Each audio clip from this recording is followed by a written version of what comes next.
guys, it's Morgan, and today I'm going to be talking about episode 3 of season 2 of Scream Queens. Now, if you haven't seen episode 3 of season 2 of Scream Queens and you don't want to be spoiled, stop watching the video now, go watch the episode, and then come back. Or if you don't care about being spoiled, keep watching. So this is my review of episode 3 of season 2 of Scream Queens. The episode starts right where the last episode ended, with the Chanels in the room with Tyler's body. And I thought it was really funny how Chanel accused Chanel number 5 of being the killer, even though Chanel number 5 was with Chanel and Chanel number 3 the whole time.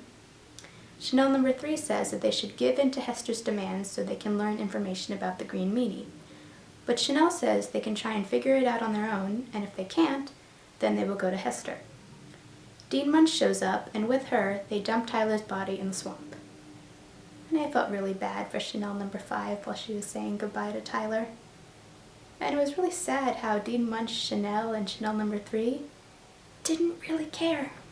Chad's friend Randall realizes that he's feeling better, and he goes out in the hall so he can find someone and tell them that he's better.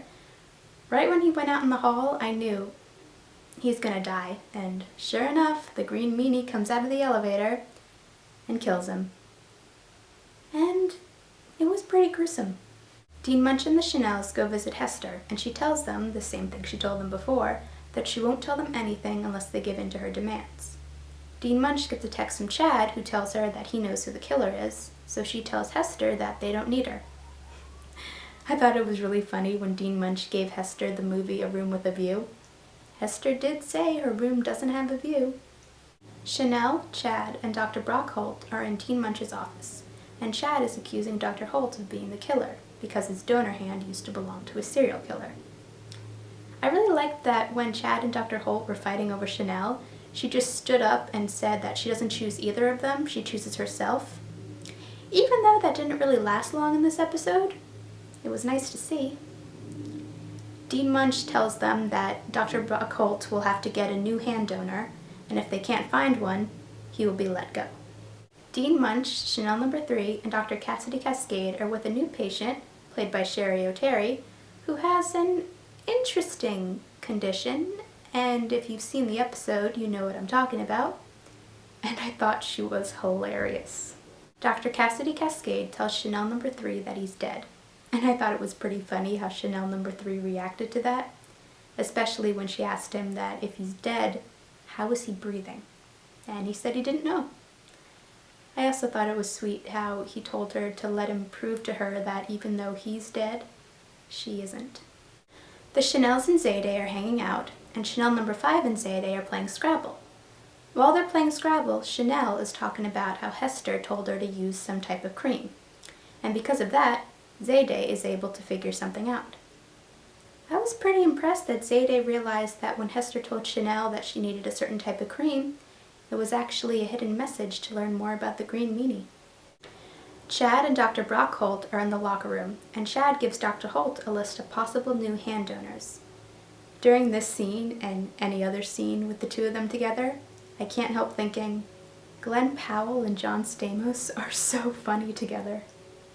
The Chanels, Zayday, Dean Munch, and Denise go to talk to the only survivor of the murders that happened at the hospital in the past, and he tells them about how Nurse Thomas and Dr. Mike dumped a man's body in the swamp and how the man's wife was pregnant. He also tells them that he's been getting some threatening phone calls, and he's pretty sure that the person calling him is a woman, even though they try and hide it. Zayday says that the person calling him could also be the baby that the woman whose husband was thrown in the swamp was pregnant with.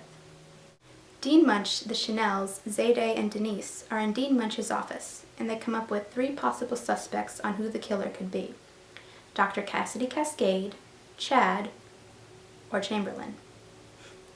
I thought it was really funny how Chanel number 3, Chanel, and Zayday reacted when each person that they're connected with was mentioned as a suspect. You could tell that they didn't want to believe it.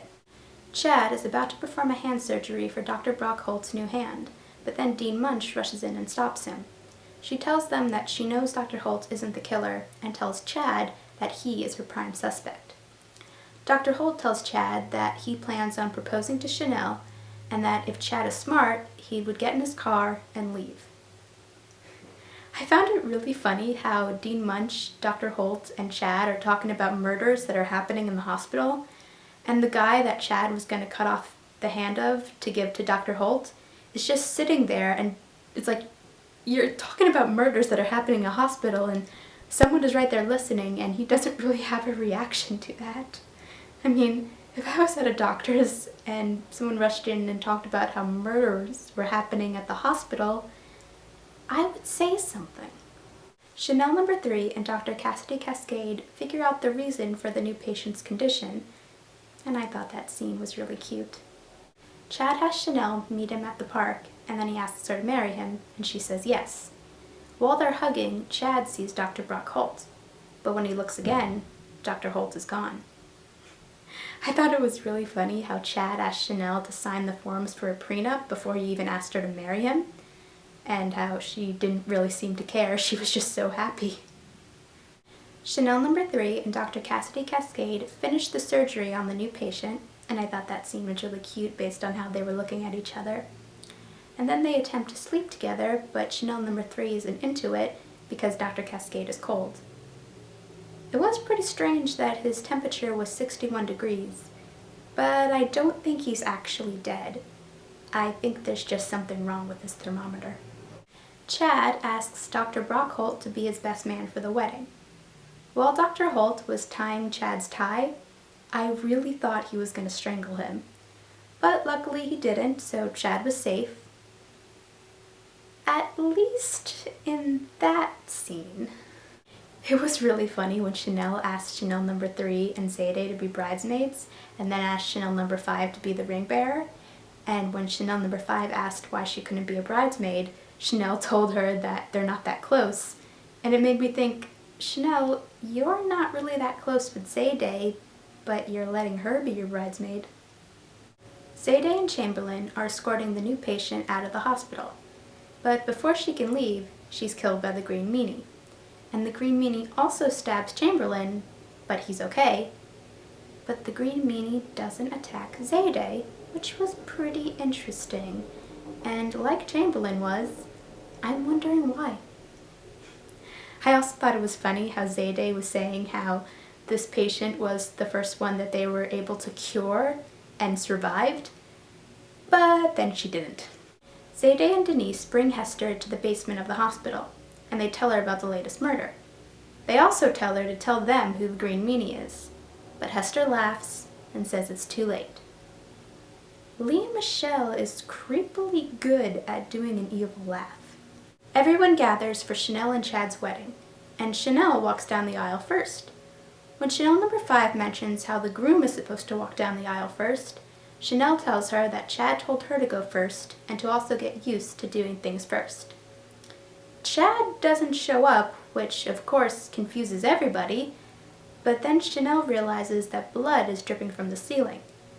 And then all of a sudden, Chad's body falls from the ceiling. And the episode ends with Chanel screaming. I know that Chad is a really popular character, and I love him too. I mean, he's hilarious. Glenn Powell is an amazing actor.